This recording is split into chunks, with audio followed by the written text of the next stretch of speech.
ಇದೀಗ ಭಾರತ ಸರ್ಕಾರ ಬಹುದೊಡ್ಡದಾದ ನಿರ್ಧಾರವನ್ನ ಕೈಗೊಂಡಿದೆ.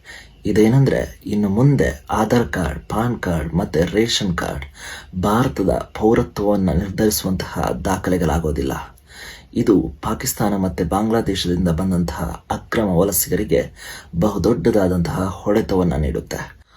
ಕೆಲವೊಂದು ಪಾಕಿಸ್ತಾನಿ ಮತ್ತೆ ಬಾಂಗ್ಲಾದೇಶದಿಂದ ಬಂದಂತಹ ಅಕ್ರಮ ವಲಸಿಗರಿಗೆ ನಮ್ಮಲ್ಲಿನ ಕೆಲವೊಂದು ರಾಜಕಾರಣಿಗಳು ತಮ್ಮ ರಾಜಕೀಯ ಲಾಭಕ್ಕೋಸ್ಕರ ಆಧಾರ್ ಕಾರ್ಡ್ ಮತ್ತೆ ಪಾನ್ ಕಾರ್ಡ್ ಅನ್ನ ನಕಲಿಯಾಗಿ ಸೃಷ್ಟಿ ಮಾಡಿಕೊಟ್ಟಿದ್ದಾರೆ. ಈ ದಾಖಲೆಗಳನ್ನು ತೋರಿಸಿ ಇವರು ನಾವು ಭಾರತೀಯರೇ ಅಂತ ಪ್ರೂವ್ ಮಾಡೋಕೆ ಹೋಗುವಂತಹ ಸಾಧ್ಯತೆ ಇದೆ. ಆದ್ರೆ ಇನ್ನು ಮುಂದೆ ಇದು ಸಾಧ್ಯವಿಲ್ಲ.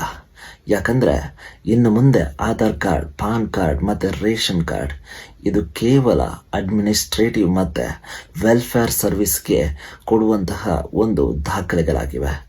ಈ ಸರ್ವಿಸ್ನ ಪರ್ಪಸ್ಗೆ ಮಾತ್ರ ಇದನ್ನ ಯೂಸ್ ಮಾಡಬಹುದಾಗಿದೆ. ಇದರ ಮೇಲೆ ಭಾರತದ ಪೌರತ್ವ ನಿರ್ಧಾರವಾಗೋದಿಲ್ಲ. ನಾನು ಭಾರತದ್ದೇ ಪ್ರಜೆ ಅಂತ ಪ್ರೂವ್ ಮಾಡಬೇಕಾದ್ರೆ ಡೊಮಿಸೈಲ್ ಸರ್ಟಿಫಿಕೇಟ್ ಬೇಕಾಗುತ್ತೆ. ಇದು ನಿವಾಸ ಪ್ರಮಾಣ ಪತ್ರ ಅಥವಾ ವಾಸಸ್ಥಳ ಪ್ರಮಾಣ ಪತ್ರ ಅಂತಾರೆ.